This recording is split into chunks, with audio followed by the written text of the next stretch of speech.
स्वार्थ से सेवा तक। एक छोटे से गांव में रोहन नाम का लड़का रहता था। वह बहुत ही बिगड़ैल और अभिमानी था। उसमें दूसरों के लिए कोई सम्मान नहीं था।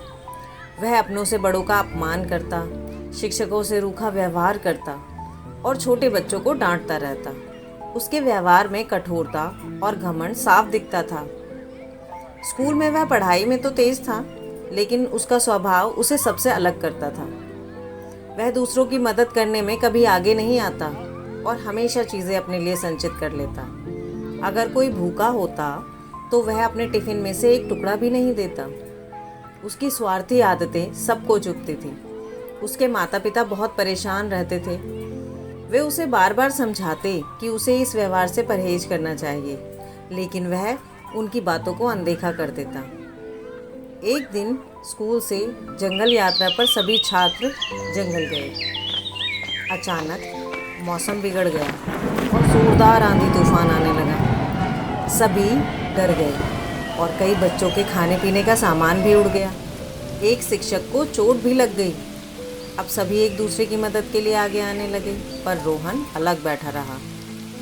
जब रोहन ने देखा कि एक छोटा बच्चा भूख से रो रहा है और एक लड़की बारिश में भीग रही है, तो उसके मन में कुछ बदलने लगा। उसे अपने माता पिता की बातें याद आईं।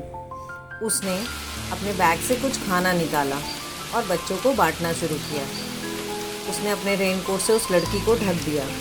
घायल शिक्षक की मरहम पट्टी में भी मदद की। इस मदद को देखकर सबका व्यवहार भी रोहन के प्रति बदल गया। सबने उसकी सराहना की। उस दिन रोहन को पहली बार सच्ची खुशी का अनुभव हुआ। अब वह दूसरों को भोजन परोसता, जरूरतमंदों को चीज़ें देता और कभी कभी अपना खाना भी बांट देता। उसने कठोरता, स्वार्थ, अवहेलना को त्याग दिया और सेवा, सौजन्य और विनम्रता को अपनाया। अब वह अपने व्यवहार में मधुरता लाने लगा और सभी उससे प्रेम करने लगे। शिक्षा, अच्छे संस्कार और विनम्र व्यवहार ही इंसान को बड़ा बनाते हैं। हमें स्वार्थ और अभद्रता को त्याग कर सेवा और सम्मान का मार्ग अपनाना चाहिए।